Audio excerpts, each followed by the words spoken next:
میں چونکہ وقت نکل رہا، بہرحال پھر بھی ایک قصہ میں عرض آپ کو سناؤں۔ یہ ابھی 1990 کی بات ہے، جب عراق میں صدام کے خلاف بغاوت ہوئی، تو اس بغاوت میں یعنی صدام نے اس خاص طور پہ بغاوت ہوئی تھی جنوبی عراق میں، جہاں نجف اور کربلا ہے۔ تو وہاں پہ صدام نے اپنی فوج بھیجی، انہوں نے دوبارہ ریٹیلیٹ کیا اور بہت ہزاروں مومنین شیعہ حضرات قتل کر دیے گئے، اس میں شہید ہو گئے۔ جب وہ بہت سارے لوگ گرفتار کر لیے گئے، ان میں سے ایک آدمی جو ان گرفتار حضرات میں سے تھا، اس نے یہ خود قصہ سنایا۔ وہ کہتا ہے ایک دن وہاں پہ وہ آئے صدام کے سپاہی، انہوں نے کہا کہ بھی جو حضرات ہم سب کو باہر نکال لیا انہوں نے اور حرم کے اندر لے آئے، کہتے جی آ جاؤ باہر، شاباش۔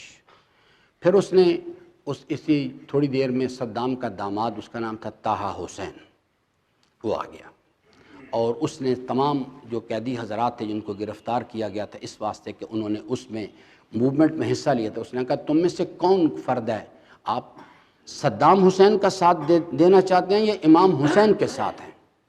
تو کہتے ہیں جب اس نے پہلی مرتبہ کہا تو سب لوگ خاموش ہے، کوئی نہیں بولا۔ اس نے پھر سوال کیا آپ میں سے کون کون ہے جو امام حسین کا ساتھ دینا چاہتا ہے؟ تو کہتے ہیں پھر ایک جوان کھڑا ہو گیا، اس نے کہا باہر آؤ۔ وہ جوان باہر آ گیا، اس نے کہا میں امام حسین علیہ السلام کا ساتھ دینا چاہتا ہوں۔ اس نے کلاشنکوف پڑی تھی، جب مشین گن پڑی تھی، اٹھائی، فائر کھولا، اسے اڑا دیا۔ اس کے بعد کہا اب تم میں سے اور ہے کوئی جو امام حسین کا ساتھ دینا چاہتا ہے؟ تو کہتے ہیں پھر ایک جوان کھڑا ہو گیا، اس نے کہا ہاں میں امام حسین علیہ السلام کا ساتھی ہوں، میں ان کا ساتھ دوں گا۔ وہ کہتا ہے اس نے کہا باہر آؤ۔ باہر آیا، اس نے پھر اپنی گن اٹھائی، اس کو بھی اڑا دیا۔ یہ شخص جو یہ سارا منظر دیکھ رہا تھا، وہ کہتا ہے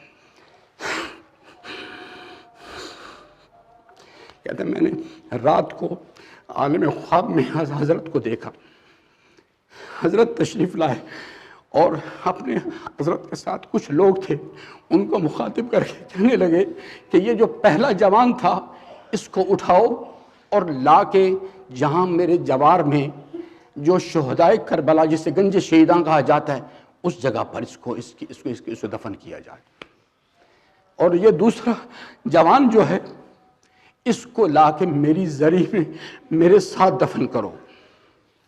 وہ کہتا ہے میں اسی حالت میں حضرت کی خدمت میں گیا اور میں کہا فرزند رسول دونوں جوانوں نے آپ کی محبت میں قربانی دی ہے، آخر فرق کیوں آپ نے کیا؟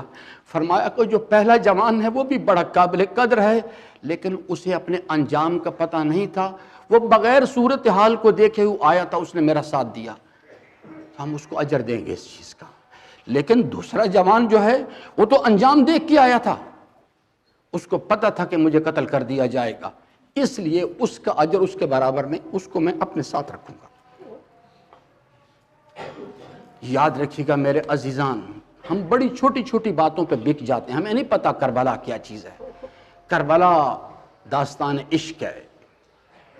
میری آخری جملے، اسے صرف عاشق سمجھا کرتے ہیں اور عاشق ہی اس راستے پہ چلا کرتے ہیں، باقی میرے جیسے لوگ یا مجلسیں پڑھتے ہیں یا مجلسیں سنتے ہیں اور کیلکولیٹر پہ حساب کرتے رہتے ہیں کہ اس کا کتنا ثواب ہو گیا، اس کا کتنا ثواب ہو گیا۔